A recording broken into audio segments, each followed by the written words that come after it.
All right, so today I want to share another case with you guys. I think number one, if you are a colleague and you're seeing cases that are TBI related traumatic types of injuries, I think this one will help a little bit of the walkthrough.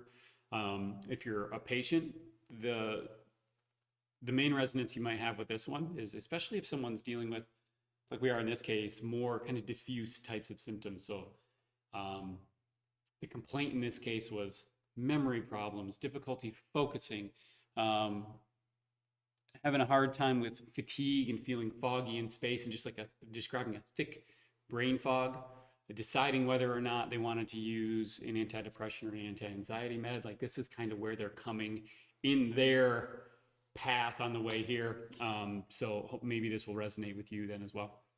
So let's start with the fact that it came from a traumatic injury, but it wasn't.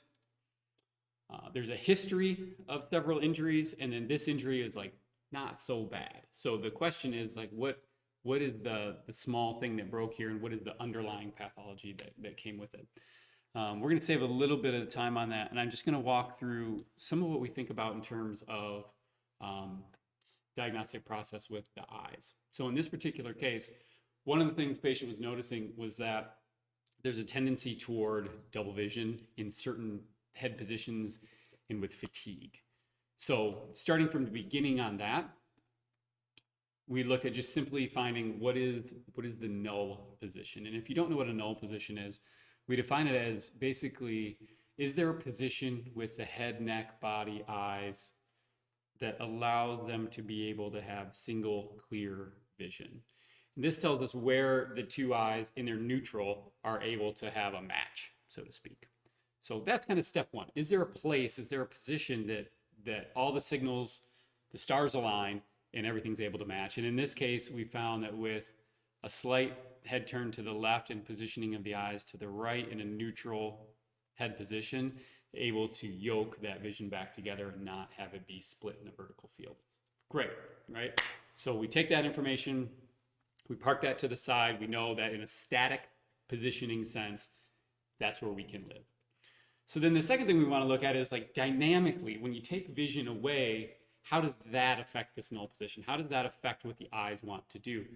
Um, when we have vision, it allows our brain to be able to kind of pull our eyes together. But if we take it away, it lets us see what's happening underneath in the reflexes that live underneath the vision. In this case, things that that also integrate into holding gaze stability.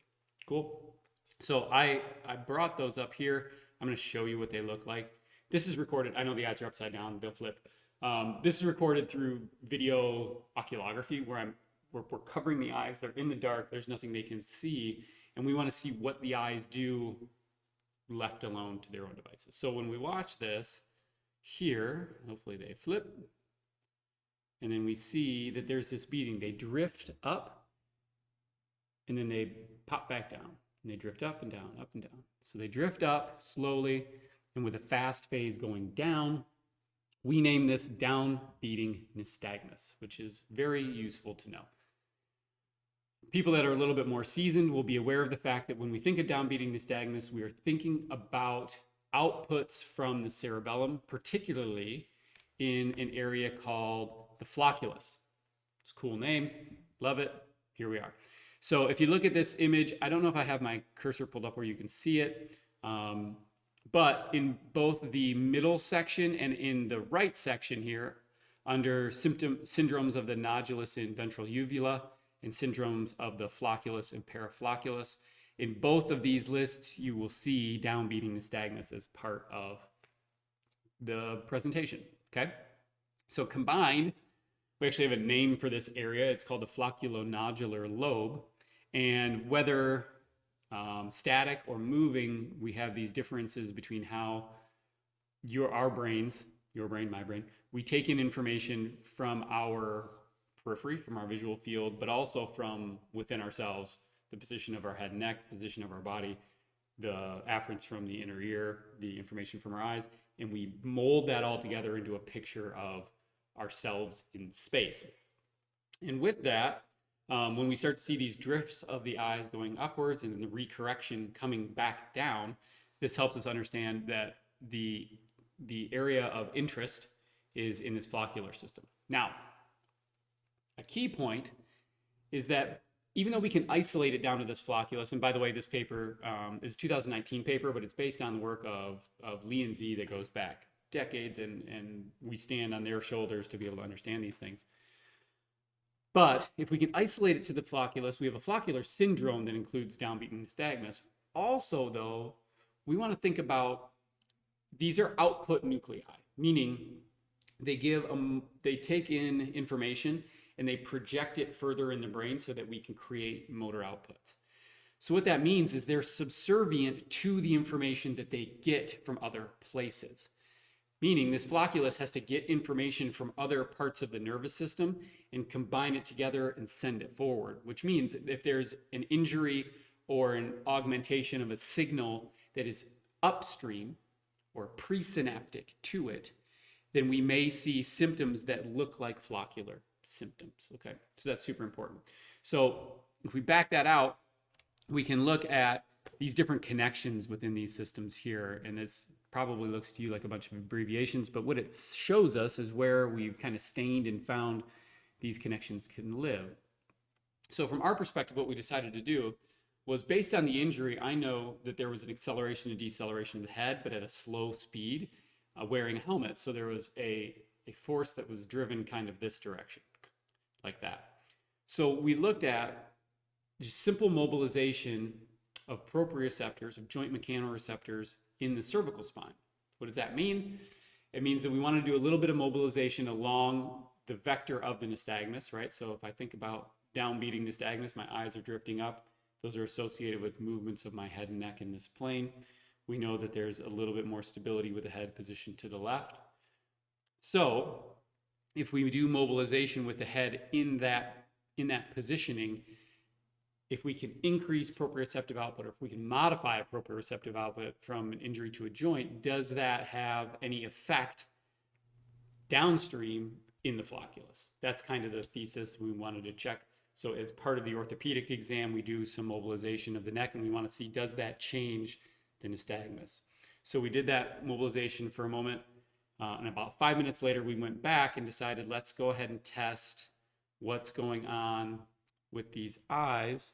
Same test, sitting in the chair, eyes covered, looking straight ahead in the dark, same as the other one. And this one, you can see that we don't have that same beating. The eyes are able to attenuate the downbeating nystagmus. In other words, they don't drift up. So we were able to use a presynaptic signal that comes from proprioceptors around the muscles and joints in the neck that have projections into the cerebellum that can stabilize that movement. Subjectively, what this person noticed was that afterwards, they felt their level of anxiety, or the vibration they felt internally, subside, and they felt like their eyes were more stable and clear when they were looking at a visual target. In this case, we put about the size of a dime, the letter A on the wall, and have them look at that so that we can see if they can sense any of the arms of that A are kind of slipping away from each other or creating euphoria. So, so going forward, this is the path we're going to take to do the rehab for this person so that we can improve that capacity of their brain to interpret where my neck is relative to my inner ear and my eyes, so that this person can get kind of back in the game. So I hope this was a useful share. I guess if we were to summarize it really quick, we're using this concept of a traumatic injury that has these diffuse symptoms, right?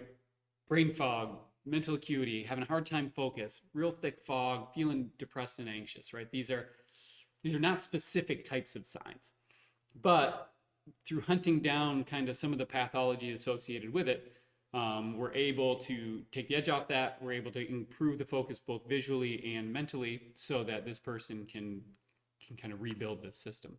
So I hope that helps. Please leave some comments. Let me know what you think. I hope this format of delivery is useful for you guys. And if so, we'll keep doing it. Otherwise, I'll look forward to seeing you on the next one. I hope it helps. Thanks a lot.